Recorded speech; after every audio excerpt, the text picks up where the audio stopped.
अब यानी कि टाइप्स ऑफ फंक्शंस को पढ़ने के लिए आपको दिमाग में सबसे पहले डेफिनेशन।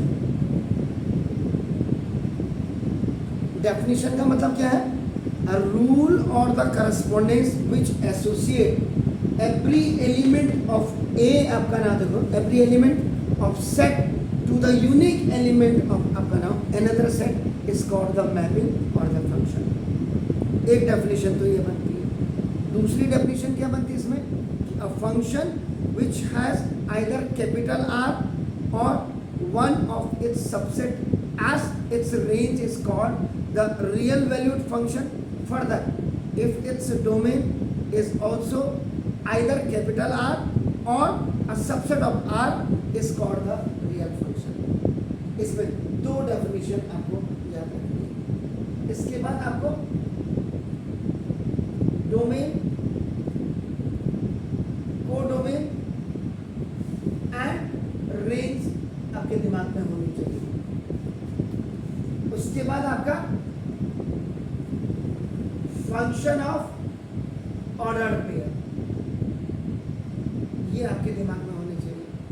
तब जाकर के आपकी जो होगी मैपिंग आपके दिमाग में आपका आ गया। जैसे फास्ट ऑन टू मैपिंग आपने किया आपका, जिसको आपने सर्जेक्टिव भी बोला था।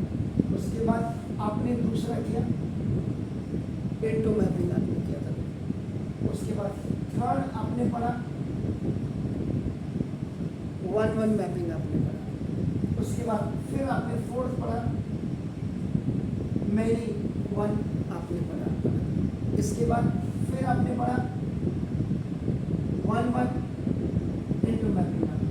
द लास्ट वन वाज आपका वन वन। तो ये तो हो गया आपका नाम मैपिंग्स में। आपका नाम देखो जैसे कि टाइप्स में आपका टाइप्स। इसके बाद अभी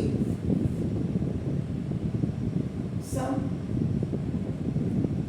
स्पेसिफिक फंक्शन।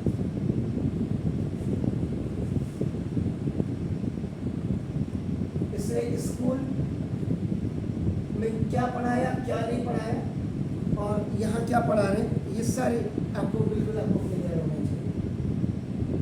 इसमें सबसे पहले आपके दिमाग में कि घर जाके आप इनको जरूर देखें, आइडेंटिटी फंक्शन। पहले आप इसमें पढ़ेंगे आइडेंटिटी फंक्शन, जिसको मैं कल आपका क्लियर करने की कोशिश करूँगा। इसके बाद दूसरा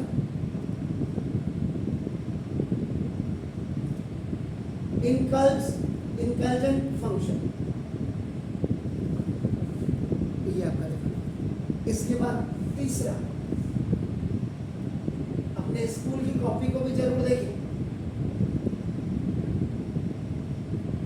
नहीं तो आप नहीं गए थे स्कूल तो आप अपने फ्रेंड्स की कॉपीज को जरूर देखें। Constant function. इसके बाद आपका मॉडुलस फंक्शन।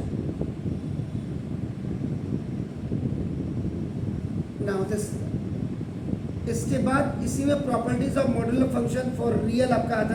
इसके बाद फ्लोर फंक्शन कहते हैं। फ्लोर फंक्शन, फ्लोर का मतलब जमीन, जिसको आप ग्रेटेस्ट इंटीजर फंक्शन भी कहते हैं। और ग्रेटेस्ट इंटीजर फंक्शन भी इसको कहते हैं आपका नाम वजह से। इसी में प्रॉपर्टीज वगैरह भी आप पढ़ेंगे, आपका याद रखिएगा। इसी में smallest integer function. Next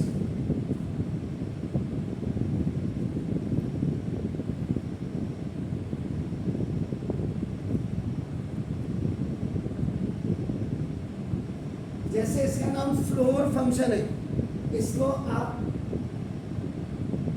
ceiling function भी कह सकते हैं। This is also known as this the ceiling function. SCEILN। इसके बाद फिर आपका नाम 1 2 3 4 5 6 7 signum function,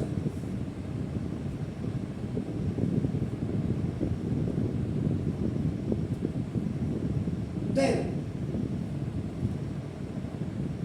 logarithmic function, short में लिखो ना। इसके बाद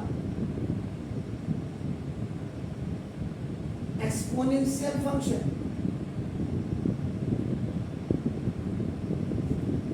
ये देखिए ये आ गया। इसके बाद आपका नाम, द लास्ट वन इज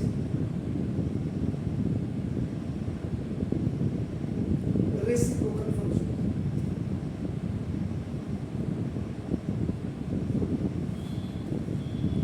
खाली स्कूलों में जाकर के आपका नाम उनका कर ले, एक्सरसाइज खोली और आपका नाम सवाल करा दिया, एक कराया 10 घर के लिए दे दिए, ऐसे नहीं चले। इसीलिए the difference between the academic में और कॉम्पिटिटिव में, इसीलिए बहुत बड़ा डिफरेंस देखने को नजर आ रहा है। इसीलिए मैं कहता हूँ बार बार गवर्नमेंट से हमारी यही दरखास्त रहती है कि 2008 से पहले का सिलेबस जरा आप देखिएगा। यहाँ बच्चा कॉम्पिटिटिव लेवल निकाल रहा था, आराम से निकाल रहा था, उसका रीजन भी क्योंकि यहाँ इस लेवल में एकेडमिक को बिल्कुल अलग बना दिया, कॉम्पिटिटिव को अलग बना दिया। फिर कह रहे कोचिंग माफियाज आ गए। कोचिंग माफियाज का मतलब क्या हुआ? कोचिंग में सब पढ़ाएंगे, जो आपके स्कूल में नहीं पढ़ाएंगे वो तो हमने क्लियर करना ही करना है यहाँ। तो दिस इसलिए ये था मेन, ये कहने का मतलब ये है कोचिंग माफियाज नहीं। अगर आप देखेंगे तो 9, 10, 11, 12 में आप मैक्सिमम अगर कोचिंग देखेंगे तो आपके स्कूल मास्टरों की है, हमारी थोड़ा है। तो फिर क्यों बैन नहीं करते उनको? यहाँ माफियाज क्या करके, हाँ जो गलत कर रहा है उसको आप पनिश करिए, बिल्कुल करिए। और सबसे पहले तो स्कूल वालों को पनिश करिए ना। ये इतने देखो स्पेसिफिक फंक्शन और टाइप्स ऑफ फंक्शंस में देखिए कितना है। तो जाकर के देखिए किसी भी स्कूल में, किसी भी कोचिंग में क्या ये पढ़ा रहे हैं या नहीं पढ़ा रहे, तब तो